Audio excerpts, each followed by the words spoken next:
अस्सलाम वालेकुम जी। आज की इस वीडियो के अंदर मैं आपको बताऊंगा कि यूरोप में आप लोग शादी कैसे कर सकते हैं, कितना खर्चा आता है, वहां पे यूरोपियन लड़कियां कितने पैसे लेती हैं और लड़की आपको कहां से ढूंढनी है जिसकी बेस के ऊपर आप उनसे शादी करके जो है वो वहां के कागजात आपके बन जाएंगे। आपका जो पक्का वीजा है, वो कहते हैं कि जी जो पक्का वीजा मिल गया मैनू, वो आप वीजा कैसे ले सकते हैं। तो आज की इस वीडियो के अंदर मैं आपको कंप्लीट डिस्कस करने वाला हूँ ये टॉपिक को, और बहुत सारे लोगों का ये सवाल था, बहुत सारे लोग ये पूछ रहे थे। चले करते हैं स्टार्ट। वीडियो स्टार्ट करने से पहले जो नए देखने वाले व्यूअर है हमारे चैनल को सब्सक्राइब कर लें, बेल आइकन को जरूर प्रेस कर लीजिएगा ताकि नए आने वाली वीडियो आप लोग तक जरूर पहुंचती रहे। देखिए, जो पेपर मैरिज होती है ना, वो 2 से 3 तरीके की होती है। पेपर मैरिज के लिए आपको कुछ यूरोपियन लेडीज मिल जाती हैं। अगर आप किसी भी यूरोपियन लड़के से शादी करते हैं तो 3 साल तक आप उसके साथ रहें। 3 साल का अरसा आपने उसके साथ गुजारना है। उसके बाद आप उनसे अलैदगी करें तो यूरोप की अदालत में आपकी डाइवोर्स होगी, फिर आपको पक्का वीजा मिलेगा। अगर 3 साल से पहले आप अलैदगी अख्तियार करते हैं तो आपको वीजा नहीं मिलेगा। आपको जो ऑलरेडी वीजा मिला होगा वो भी आपका जाता रहेगा। अगर आप 3 साल से पहले किसी रीजन की वजह से आपकी अलैदगी हो जाती है, देखिए ये जो एक पेपर मैरिज होती है ना, ये कॉन्ट्रैक्ट मैरिज होती है। इसमें पैसे का लेन देन होता है। जो औरतें जिनके पास यूरोप की नेशनैलिटी होती है, वो उनमें से कुछ ऐसी औरतें होती हैं, सारी यूरोप की अब औरतें नहीं है लेकिन कुछ ऐसी मिल जाती हैं जो जिनकी डिमांड होती है 15,000, 20,000 तक भी डिमांड है उनकी। और जिन लोगों के केस पास नहीं होते, जिन लोगों का कोई भी कानून के अंदर, एमिग्रेशन के अंदर उनका नाम नहीं होता, क्योंकि एमिग्रेशन जो है वो यूरोप के कुछ ऐसे कंट्रियां वहां पे बहुत टफ खुलती है। बाकी कुछ ऐसे कंट्रियां जिनका कंपटीशन लो है, उसके अंदर जो छोटे छोटे हैं उनकी भी, जैसे पुर्तगाल की खुल जाती है। तो कुछ लोगों का जब केस पास नहीं होता फिर उनको पेपर मैरिज करनी पड़ती है। तो नॉर्मल अगर बात करूं तो ये चीज 2 नंबर है। अगर आप लीगल साथ नहीं रह रहे तो उनको पता चल जाए तो वो कैंसिल कर देते हैं। लेकिन आप पेपर मैरिज ऐसे होती है कि आपने उनके साथ कॉन्ट्रैक्ट करना है, जी मेरा इतना आपके साथ तय हो गया, 10,000, 15,000 या जो भी आपका तय हुआ है, आपने हर माह उसको पे करना है, या आपने एक किस्त में पे करना है, या 2 में या 3 में, या आप उनको 5-5 हजार करके कर दें या 2-2 हजार करके कर दें। वो आपका तरीकेकार होता है कि आप कैसे पे कर सकते हैं, या फिर वो सामने वाला जो आपका बंदा है वो कैसे सेटिस्फाइड होता है। पेपर मैरिज करने का मकसद ये है कि जब आप पेपर मैरिज हो जाती है फिर उसमें आपको पहला वीजा मिल जाता है, फिर उसके बाद 2 साल का, 3 साल का, 5 साल का, फिर उसके बाद फॉर एवर मिल जाता है। जो आपने फॉर एवर वीजा लेना है उसका ये होता है कि उसके साथ आपको जुबान भी आनी चाहिए,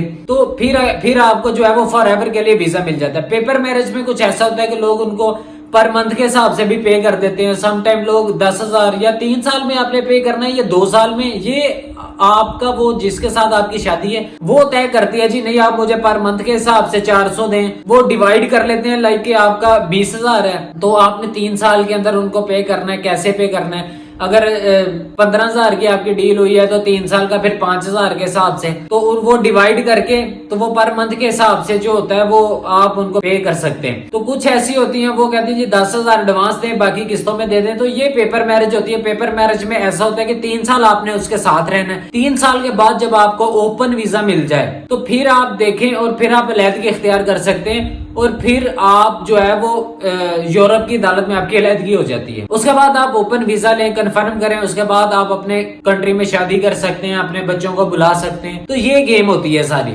लेकिन जो पेपर मैरिज है ये 2 तरीके की होती है। एक तो कई औरतें होती हैं जी कि आप शादी करेंगे तो हमारे साथ रह सकते हो, कुछ लोग उनके साथ रहते हैं और अपना जो है वो टाइम गुजारते हैं। कुछ ऐसे होता है कि आपने पेपर मैरिज कर ली, रहना उसके साथ नहीं है। ये होता है कि वो एक रजिस्ट्रेशन होती है कि आपने एक घर लिया, वो आपने लेना है, उसमें आपने कॉन्ट्रैक्ट के अलावा ये सारा पैसा होता है कि आपने घर लिया, उसमें जो 15,000 यूरो, जो उसने 15,000 यूरो लेना वो अलग है। जो आपने घर लिया, घर का एग्रीमेंट जो होगा वो आपकी वाइफ के नाम होगा, जो पेपरों में आपकी वाइफ होगी। आप दोनों उधर रहेंगे लेकिन घर का रेंट आपने पे करना है, तो उसमें रहेगी वो। आप कहीं और रह लें या दोस्तों के साथ रह लें, क्योंकि काफी सारे केसेस ऐसे होते हैं कि रहेंगे लहदा लेकिन पेपरों में सेव होगा। इसको कॉन्ट्रैक्ट मैरिज बोलते हैं। वो सिर्फ वीजा लेने के लिए होता है और कुछ नहीं होता। तो शो ये होगा कि वो आपके साथ रहेंगे लेकिन वो हकीकत में आपके साथ नहीं है। जब आपको पहला वीजा मिल जाए, पहला वीजा लेना थोड़ा मुश्किल होता है, फिर 2 साल का, 3 साल का, फिर उनको पता चल जाता है कि नहीं यार ये असल में मियां बीवी है, फिर आपको ओपन वीजा दे देते हैं, फिर आप अलैदगी इख्तियार कर लेते हैं। दूसरी पेपर मैरिज ये है कि आप ओरिजिनल में उसके साथ रहेंगे। कुछ औरतें ऐसी हैं जो कहती हैं ठीक है मुझे पैसे पे करें, आप मेरे साथ रहें। वो बिल्कुल मियाँ बीवी वाला उनका ताल्लुक होता है और वो साथ रहते हैं, साथ टाइम स्पेंड करते हैं, वो साथ रहकर औरत आपको वीजा लेके देती है। लेकिन वो भी सेम वही होता है, वो आपका उनका कॉन्ट्रैक्ट में शामिल होता है। जब आपको ओपन वीजा मिल जाए तो फिर वो अलहदगी इख्तियार कर ले, फिर उन्होंने नया गाहक ढूंढ लेना। एक होता है कि अगर आपने किसी यूरोप से, किसी मुल्क से आके कोई यूरोपियन औरत या कोई पुर्तगाल, हंगरी या इटली या स्पेन या इधर से कुछ औरतें होती हैं जो यूरोप के किसी और कंट्री में सेटल हो जाती हैं, वो पेपर चेंज कर लेती हैं। पेपर चेंज करने के बाद वो शादी करके किसी को वीजा लेके दे सकती हैं। कुछ ऐसे भी होती हैं कि जब आप शादी नहीं करते, बिल्कुल गलत बात है लेकिन मैं इसको फिर भी एक्सप्लेन करूंगा कि यूरोप का एक ऐसा लोग है, आपकी शादी नहीं होती तो आपका बेबी पैदा हो गया। यूरोप के कुछ कंट्री का ऐसा कानून है, सबका नहीं, कुछ का ऐसा कानून है कि अगर आपकी शादी हुई या नहीं हुई, आपका निकाह हुआ है नहीं हुआ, लेकिन कानून ये है कि जब आपका बेबी पैदा हो जाता है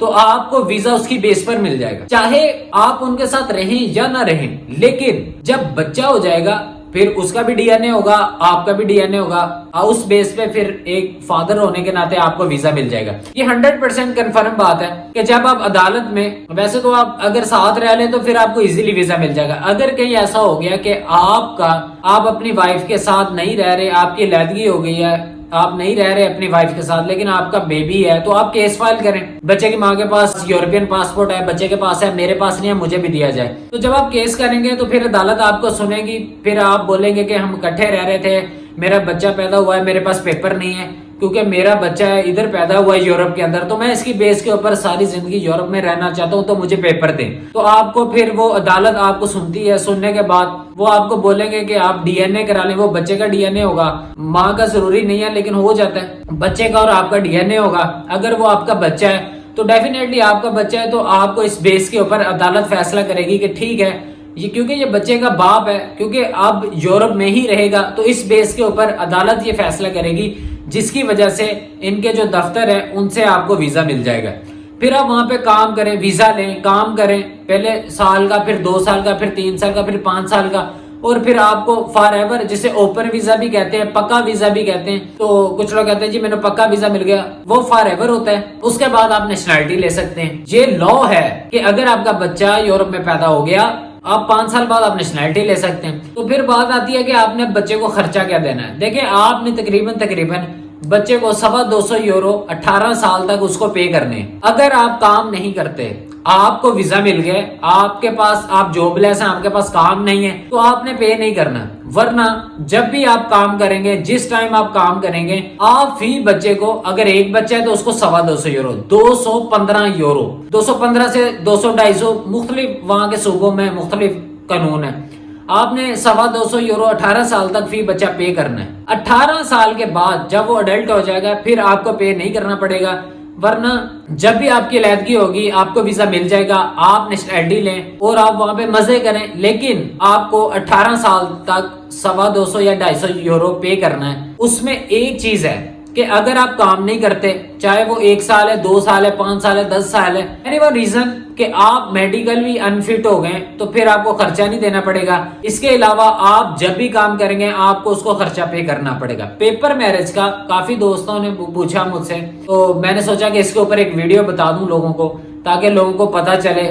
और कुछ ऐसे टॉपिक भी डिस्कस करने पड़े हैं जो नहीं करने चाहिए थे, लेकिन फिर भी लोगों को पता चले। तो बाकी लेकिन यहाँ पे अगर किसी को कोई बात बुरी लगी हो तो मैं दिल से माजरत चाहता हूँ। तो बाकी ये मैंने सब आपको बता दिया कि अगर आप वहां पे शादी नहीं भी हुई तो फिर भी आपका बेबी पैदा हो जाता है, तो आपको फिर भी आप अदालत में केस करते हैं तो फिर भी अदालत आपको जो है वो वीजा दे देती है। तो बाकी 3 साल तो मस्ट आपको उनके साथ रहना पड़ेगा। जो लोग 3 साल नहीं रहते उसे पहले ही मतलब कि पेपर मैरिज की फौरी से उन्होंने केस करके जी ये मेरी वाइफ है मुझे वीजा दें, तो केस करके उसके बाद फौरी डिवोर्स दे दिया। तो उस पे ये होता है कि बहुत सारे केसेस में वीजा जो है वो आपका रिजेक्ट हो जाता है। तो आपको 3 साल वहां पे उसके साथ स्पेंड करने, तो 3 साल के बाद ही जाके आपको जो है वो पक्का वीजा मिल सकेगा।